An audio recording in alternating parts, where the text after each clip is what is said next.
Hey guys, Paul here, in here from in, all that good shit.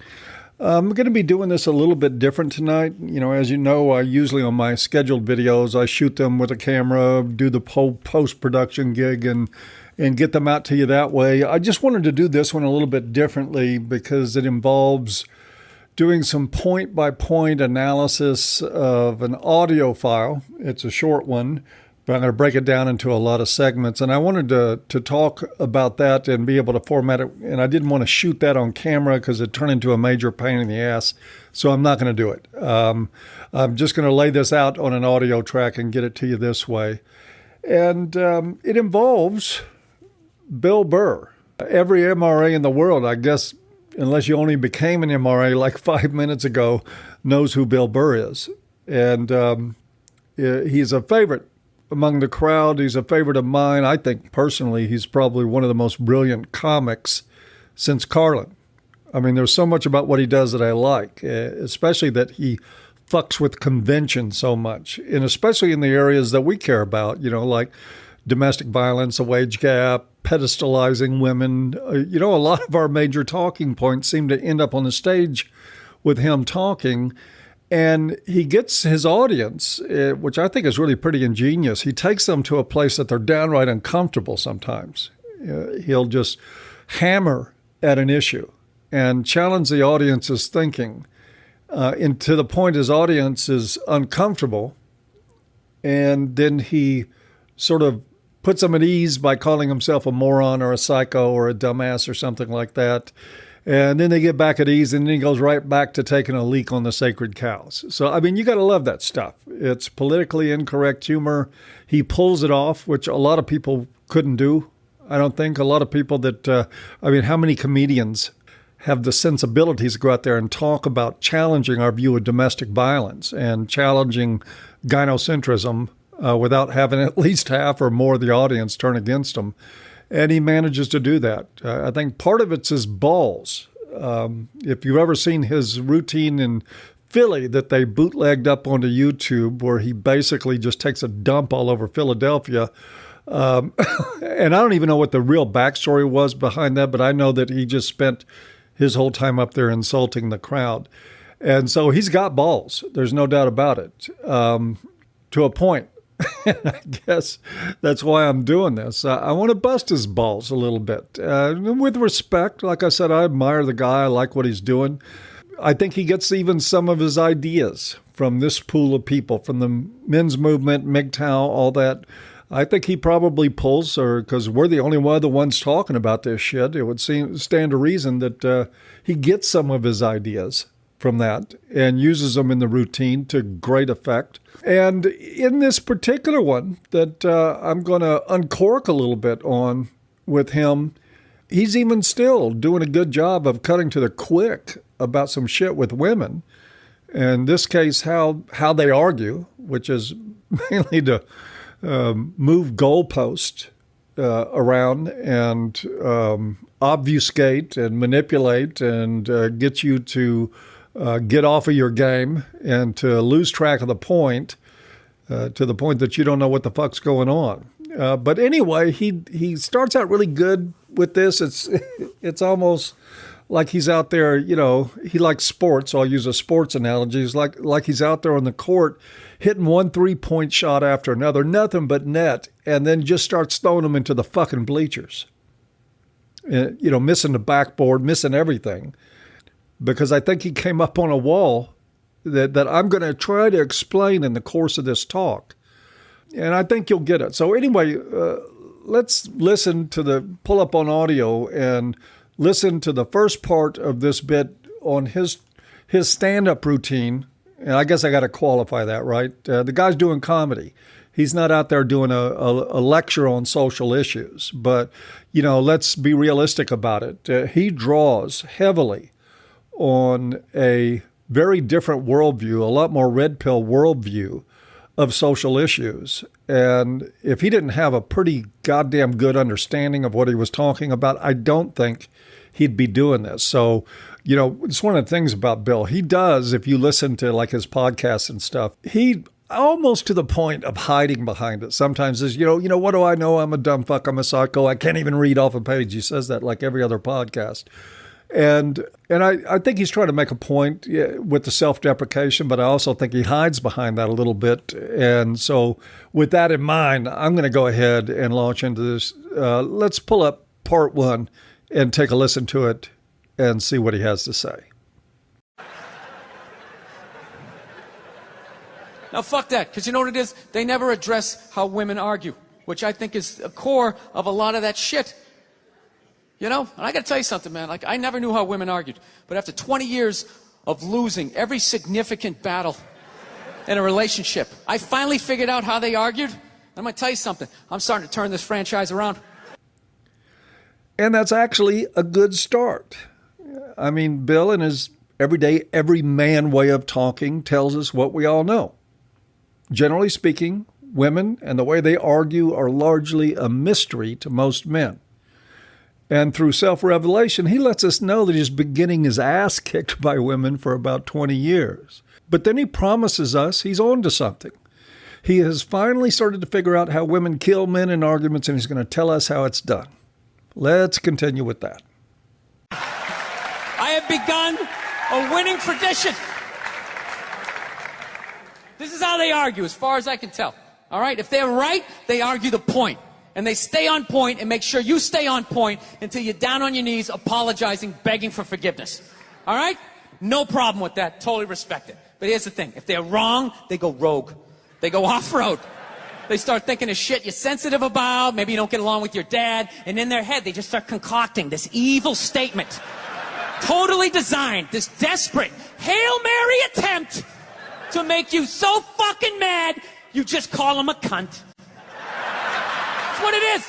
And cunt trumps all the bullshit they did to start the argument. Now it's not about that. Well, that's no reason to call me a cunt. And then that's it. You're in this room now, right? And bam, he nails it again. That is exactly what women, and by the way, men who won't be accountable are the same way. That's what they do in arguments. If they're right, they stay on course, sticking to facts, and won't get off of them for anything. And if they're wrong, they change the goalpost every 5 minutes till you don't know how the fuck you got where you are. Every guy I know has been there. Now, okay, somebody's going to show up in the comment and say, I've never been there. Okay, to whoever you are, sir, I acknowledge you've never been there. But most of us have. And, it's sort of like a situation you can get into with a woman, say a guy tells his woman after an hour of her fucking nagging about bullshit that, hey, it ain't helping. Knock this shit off. Just chill it out for a while. And the next thing you know, she's bringing up shit that happened 3 years ago and twisting up stuff about his family and all kinds of other shit to the point that the next thing you know, he's all fucking apologetic and he's all beat down. And she wears on his emotional soft spots that way. That's probably my biggest lifetime frustration with women in a nutshell. When they're right, they're right. And when they're wrong, they're untrustworthy and manipulative. But like Bill says, every time you let them turn that into calling them a cunt, they end up winning. And that's what they want. They don't care if you call them a cunt. I mean, if you've called your girlfriend a cunt, I guarantee you she's been called a cunt several other times in her life. They're used to it. But they know it's pardon the expression, the election vernacular, it's a trump card. And they play it on you every time, and most guys fall for that. So anyway, so far, Burr's on point. He did miss an opportunity to avoid some of the complications, though. And that is, he talked about that, when she's right, she'll stay on point until you are down on your knees apologizing. Well, guess what? You can avoid that. Just give her the point. Hand her the fucking trophy. Tell her she's right. I mean, if she's right, she's right. Right? Isn't that what we want from women? Is some rational reaction to criticism? I mean, that is what we're, after all, looking for in this, isn't it?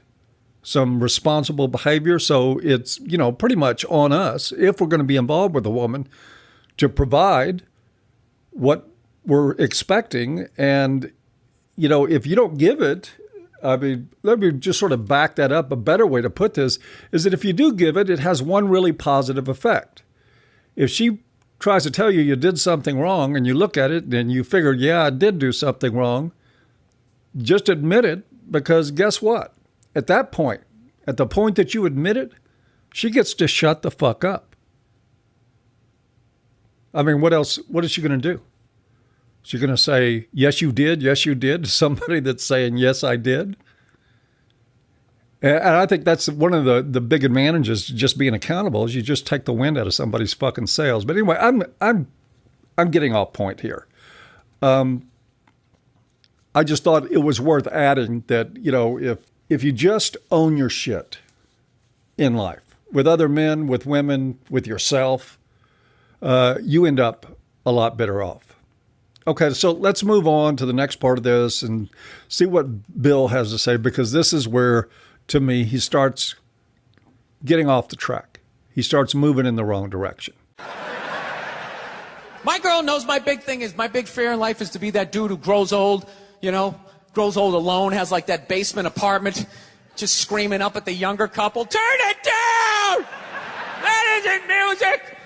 Well, yeah, that's a lot of guys. I think most guys' biggest fear, being alone. And that is the fear that most women tend to manipulate. Or it may be, you know, some other chink in your armor she tries to drive a spike through, but Burr's right about that. This is also, though, where he really starts to screw the pooch. It's where his programming as a man starts to get the better of him, even as he thinks he's got a solution in his comedy routine. So I noticed that anytime she was losing a fight, out of nowhere, she'd just be like, well, that's why you're just going to grow old and be alone. Then I'd lose my shit. The next thing you know, I'm in the kitchen washing dishes for the 9th fucking time in a row. This is what the argument was about. I was so right. What happened? So if you learn anything from my ignorance tonight, just know this. Next time you're in a battle with your beautiful woman, your wife, girlfriend, whatever, and they start out of nowhere, okay, you're winning, and they just start saying that crazy shit out of nowhere. Just know in that moment you've won the fight, okay? All right? Don't get mad. Bob and weave, slip all of that shit. Maybe because you got a little dick. Just let that slide. Stay in the pocket of the argument. Okay? It's over. The argument is over. You've won. Just take a knee and run out the clock. So, take a knee and run the clock out? Really?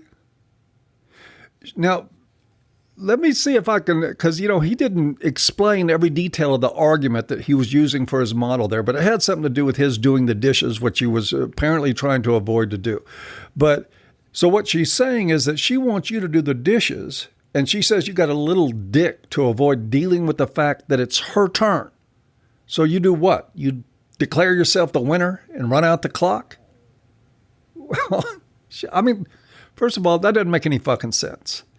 And as long as you're willing to walk away, I guess it could make some sense if you're willing to walk away and, you know, let the dishes have food dry on them and draw bugs in the kitchen, that kind of shit. But what's the victory there? Because what Burr is telling us in his comedy routine is that he's got a woman who expects him to act like a fucking maid and is willing to tell him he's got a little dick or his father doesn't love him or he's going to die old and alone if he doesn't put on that little maid outfit and start doing housework that she doesn't want to fucking do. Take a knee? Run out the fucking clock and you won? Man, sorry, I got to call some bullshit here. All I think we're really hearing from Burr here is how to run away from the fucking monstrosity you married when she's at her worst. It's like he's saying, get in the ring with Mike Tyson, and when he lands a right hook that sends you over the fucking ropes and onto the floor, declare yourself the winner by knockout. I guess you could do that after you wake up. And that's all he's saying, though. And he proves it even more in this last bit here. Let's take a listen to that. Yes, lean on the ropes, let them punch themselves out, and then in the end, you throw their psychology right back at them. Well, maybe we should discuss it later when you calm down. And they won't hook up with you for a couple of days. Who cares? Who cares? You rub one out. Rub one out like a man. It's the champagne of victory. Oh, that's what I've learned. I finally learned to, like, keep my cool in my relationship. No, you haven't. You've just learned to jerk off instead of sex, because you don't have the self-respect to terminate a fucking relationship with an abusive woman or the fortitude to train her to not be abusive. You found a way to train your mind to shut down when the abuse starts, to do an imaginary victory lap, which is, of course, just another way of hiding from the problem. I tell you what, Bill, try 10 years of living that way and see what you have to say then. I don't know how long ago he got married. I don't even know why he got fucking married. I mean, it's hard to reconcile. You look at his comedy routine, what he knows. You know, what he knows, it's like really red pill shit. What he knows about fucking divorce, what he knows about domestic violence and people's attitudes toward it, what he knows about gynocentrism, about the fucking, all this, pedestalizing of women that goes in this culture. And most of the time when I first started listening to him for years, it was like he was a single guy. And then he started mentioning a couple of times about getting married. Then boom, he gets married. I don't know. I don't get it. But anyway, that's his gig.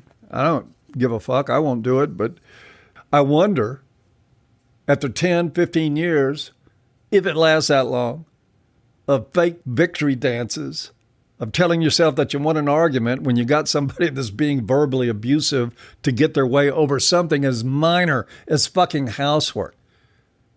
I mean, apparently, and I can't read too much into it because, again, it is a comedy routine here, but he seems to be saying that there's a possibility that he lives with a woman that'll tell him he's got a tiny dick if he doesn't want to do the dishes, and where she hadn't been doing them. And his way to handle that is that as soon as she says he's got a tiny dick, to say, I won. Sorry, please, that's just fucking wrong. Just fucking wrong. I almost hate to say all this shit. I love Burr's work most of the time, even when he's on a different deal than Men's Issues. I mean, he's fucking hysterical. He's even funny as hell this time, but not because he's right. Not even because he's close to being right. I'm going to add my 2 cents to the end of this, and it's just my 2 cents. And I'm real big on the idea that, me, nobody else ever gets to tell another man how to live. And I don't think Bill was trying to do that at all. I think he was just trying to be funny and offer some sage advice buried in the humor. So I'm not trying to say how anybody else should live. But I will speak for myself as somebody that won't get married and somebody who's been married before and learned not to get married. If your woman won't respect you any more than to fucking humiliate you into compliance, why don't you just kick her sorry ass to the curb? Why not just do the same thing with whoever you meet after that acts that way? And why don't you just keep putting those non-hackers in the rear view till you get one that works out? And if it never happens, so what? Let it be. Don't let your fear of being alone make you settle for being attached at the cost of your dignity, at the cost of having to make believe that you won an argument with somebody who you're not even setting a fucking limit with, who's being abusive. What kind of bullshit is that? Sorry, Bill, it's true. There's another comic. And, I got this line from him, and somebody said it was in one of his movies. I think Patch Adams. I don't recall the line, but I've seen it printed somewhere a few times. And I've seen it referred to before. And so, from another comic, whether he wrote it originally or said it in a movie or whatever, doesn't make any difference because it makes a lot of fucking sense to me. Williams is quoted as saying, "I used to think that the worst thing in life was to end up alone. It's not. The worst thing in life is to end up with people who make you feel alone." And that's it for another episode of An Ear for Men. I'm closing with a reminder that on Thursday, December 15th, I am hosting a screening of the Red Pill movie in Houston. Tickets are available through the link in the low bar. Also, if you want to make a one-time donation to help us cover the cost of the venue, and it ain't cheap, then there's a link for that in the low bar as well. Anyway, guys, thanks for your support on screening this really important film. As always, I hope you've enjoyed this talk from An Ear for Men, even if you haven't, and we'll see you next time.